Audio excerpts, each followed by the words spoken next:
Yeah, it's just not a basketball play, but, got to play through it. That's what basketball's about at this level.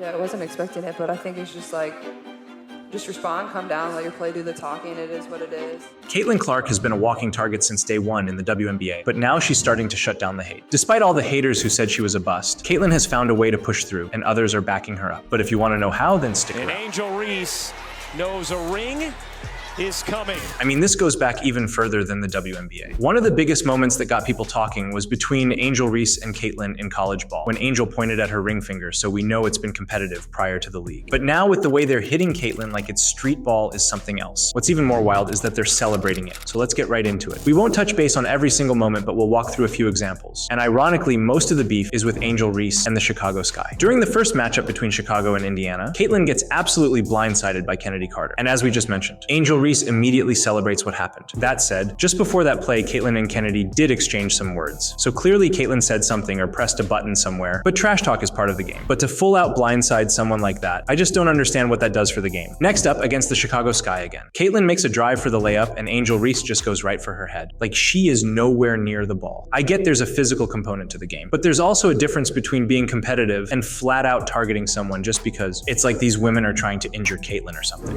It's a basketball play. I can't control the refs. They affected the game obviously a lot tonight.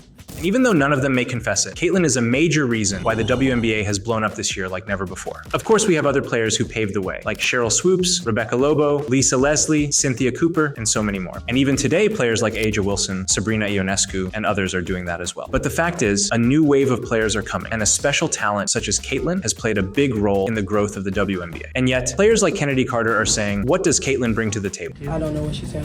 What'd you say to her? I didn't say anything. Well, first of all, for Kennedy Carter to make comments on a player who is doing better than her in year one is probably just not a good idea. Second, let's talk about viewership. On Overtime, they shared some numbers from Michael Mulvihill. The WNBA viewership season to date, as of June 25th on all networks from Caitlin Clark games alone, was 1.184 million, while all other games had a total of 428,000. Let that sink in. She literally doubled the viewership by herself and more than tripled all of last year's games. Viewership in the WNBA is through the roof right now. On ESPN, they mentioned that across ABC, ESPN, ESPN2, CBS, ION, and NBA TV, WNBA games are averaging 1.32 million viewers, nearly tripling last season's average of 462,000. And well, a huge reason the WNBA is where it's at today is because of Caitlin. Obviously, we won't say she's the only reason, but to help push the point further, going back to the second game between Chicago and Indiana on June 16th. At the time, it was a record-breaking game as it became the most watched WNBA game on any network in 23 years at 2.252 million average viewers. Now, if you're thinking that's just because of the Chicago-Indiana rivalry, you're still off. Earlier in June, the Washington Mystics hosted the Indiana Fever at Capital One Arena and sold out all 20,333 seats. And let's note, the Mystics aren't even a top team. In fact, they're actually last place in the East. What's even more bizarre is that this game had more fans than the NBA Finals Game 1 at TD Garden. So what does Caitlin bring to the table? Fans are flooding arenas to see her play, but the impact is growing wider every day. So now that we know all of this, how is Caitlin shutting down the negative comments, people, and the hate? We knew Caitlin wasn't going to have it easy. The Fever were last place in the East last year and didn't even make it to the playoffs. On top of that, they won only one of their first 9 games in the season, so it was definitely a slow start. People were convinced that Caitlin was a bust, but after their first win against the LA Sparks, Caitlin shared how hard it was navigating through everything. And one big thing she did to keep herself locked in and shutting out the hate was staying off social media. After this, people started to notice and back her up.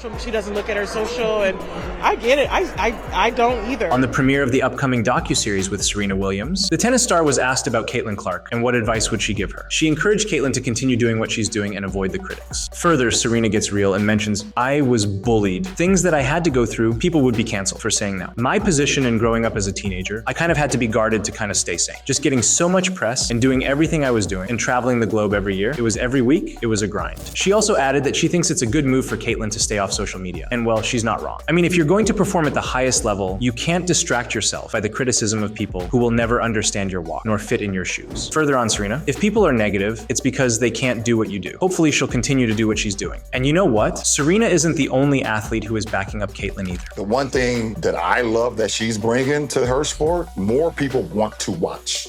More people want to tune in. Caitlin Clark is the reason why a lot of great things is going to happen for the WNBA. LeBron hammers this home on the Mind the Game pod with himself and JJ Redick. What I loved about this podcast is he gets real. He actually understands Caitlyn's situation. If you want to check that out, we'll add the link to the podcast in the description. Before moving on, I want to highlight this point from the podcast. You know, there's a very small number of men and women that actually get to live out their dream of playing a professional sport. And we have grown-ass men and women out here doing whatever they can to try to make sure that does not happen. That is the weirdest thing in the world, but it is what it is, and I'm glad that Caitlyn has a great head on her shoulders. With all that said, Caitlyn continues to show that she does have a great head on her shoulders. Prior to Game 3 between Chicago and Indiana on June 23rd. Actually, let's just make a side note real quick, that the Fever just came off of a 4-game win streak. This team went from being 1-9 by May 30th to 7-10 by June 21st. In other words, they had a 6-2 record for the month of June up until this game with Chicago. Okay, let's get back to it. Caitlyn had the perfect answer on the feisty matchups with Angel Reese. First, she acknowledges that the game is going to get physical. We're competitors. That's the way the game should be. It's going to get a little feisty, it's going to get physical, but at the end of the day, both teams are just trying to win. But the way she talks about Angel shows her level of leadership and ultimately stomps out the hate going on in the league. I think, what she's done with her platform has been absolutely incredible, and, she has an entire fan base that has supported her, and what she did at Maryland and then LSU. Like, obviously I've played her for a very long time and she's been a tremendous player. So, it's been fun getting to compete against. I think it's been really good for the game. You won't see Angel Reese talk that highly of Caitlyn. And let me take a step further on this. Going back to the Kennedy Carter situation. Caitlyn was asked if she thought Kennedy should owe her a public apology. But Caitlyn's answer is not what most expected. No, basketball is competitive. I get it. Sometimes your emotions get the best of you. It happened to me multiple times throughout the course of my career. People are competitive. It is what it is.